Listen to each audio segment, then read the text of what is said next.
Las Vegas Sands, okay? Win. Do they have to be worried here? Well, so what happened in the past week? The chief executive of Macau kind of delivered his policy address. Right. And Fernando Choi, right? Fernando Choi, yeah. And he delivered that to really three groups. One, to Beijing, saying we're doing our part cracking down on corruption. Two, to the operators, saying do your part. We need this to be a non-gaming destination. It can't just be gaming. And three, to the local citizens who have had some major wage inequality, and it's one of the most expensive places to live, and wages are still low. So there's some major social issues, but what Choi is doing is telling the operators, make this an international place, not just for gambling.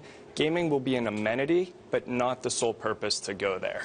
And, you know, all of these operators, by the way, they knew this was coming, right? I mean, they've all been preparing not just to build hotel rooms and gambling floors, but also to build these themes, right? I mean, Melco, which is run by Lawrence Ho, the son of the big casino magnate who basically built up Macau. Yes. You know, we visited with him last year at the City of Dreams. I want to show you some of what we saw there. And he was telling me at the time, look, I know that we have to build more than just gambling here. Right, yeah.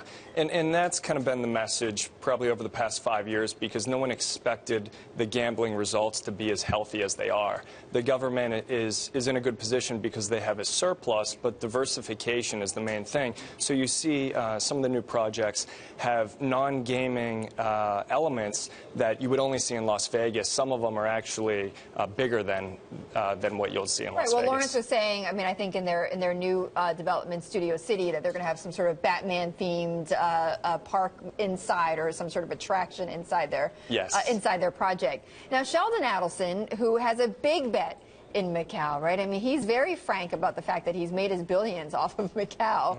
I asked him last year, I said, you know, you're really reliant on China, right? And this is what he said. I want you to just listen to it. Do you ever worry that the Chinese government's going to look at all that money pouring into this little enclave here called Macau, some of that money going to Sheldon Adelson, and the Beijing government's going to turn off the tap? No. That never crosses your mind? Well, certainly, you know, people bring it up. They say, do you think the Chinese government is going to... They don't care about Sheldon Adelson. Well, they don't think about Sheldon Adelson, but should Sheldon Adelson be thinking more about Beijing? Well, the government in its address this week did say who has fulfilled their promise over the past 10 years. And with Sheldon Adelson, why he sleeps at night is because he delivered the dream, and no one else really had the courage to do that. And he has built, you know, a strip similar to Las Vegas Strip, and no one else thought that you would have the returns that would keep you in business. And here he is as one of the wealthiest people in the world. So I think he has fulfilled his promise. It's a very... But is it going to go back to bite him, though? The good thing with their business is they are more reliant on the mass market and the non-gaming, so they don't have a huge VIP segment.